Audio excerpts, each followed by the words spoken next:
Hello everyone, welcome back to the channel. Today we're going to make a very unique paper airplane called the Liberty Air Sled. This airplane may look simple, but don't let its appearance fool you. When folded correctly, it can glide smoothly through the air and travel a surprisingly long distance. The special thing about this design is its three-dimensional structure and very thin wings. The flat wings help reduce drag, allowing the airplane to glide efficiently through the air. So let's get started and build the Liberty Air Sled step by step. For this airplane, you'll need a standard A4 sheet of paper. You can also use an 8.5 by 11-inch sheet. A ruler and pencil are helpful because this airplane depends on accurate folds. You can also use a plastic card to press the paper and make the creases sharper.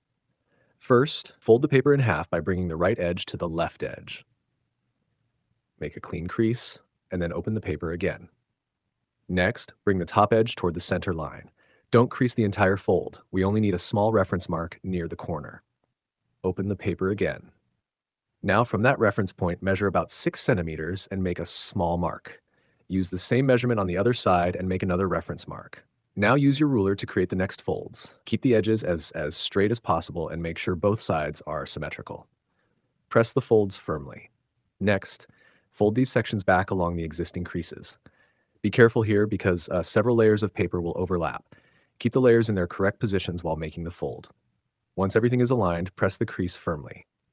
Now open the paper and carefully reverse one of the folds. This will create a small pocket in the structure. Next, bring the opposite edge toward the crease. Leave a tiny gap so that the next flap can easily fit into the pocket. Now close the airplane carefully. Guide the flap into the pocket. If necessary, gently curve the edge of the flap with your fingernail so it slides inside smoothly. Don't rush this step. The cleaner and more symmetrical the structure is, the better the airplane will fly. Now we're ready to create the wings. For A4 paper, measure approximately 4.5 centimeters and use that point as a reference for the wing fold. Fold the first wing carefully. Then turn the airplane over and use the first wing as a guide for the second one. Try to make both wings exactly the same. This is extremely important because uneven wings can cause the airplane to turn or lose stability during flight. Now use a plastic card or your fingers to smooth the wings. Remove any bubbles and press the paper layers together. Next, we'll make the wings flatter. Look at the back of the airplane. You may notice a small gap underneath the wings. That gap can allow air to get underneath the wings and affect the airplane's stability. Use your fingernail to reinforce the existing crease. Then place your ruler along the crease and carefully press it again.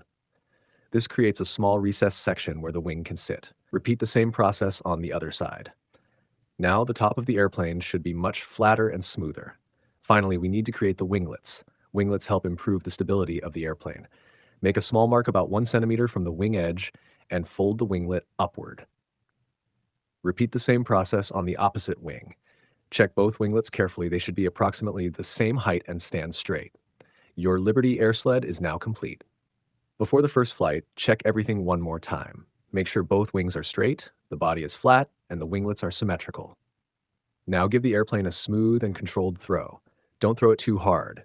This design works best with a clean, steady launch. If the airplane turns to one side, make a very small adjustment to the opposite side. If the nose drops too quickly, add a tiny amount of up elevator. If it climbs too much and stalls, reduce the elevator slightly. Remember, small adjustments can make a huge difference with paper airplanes. Take your time, make small changes, and test the airplane after every adjustment.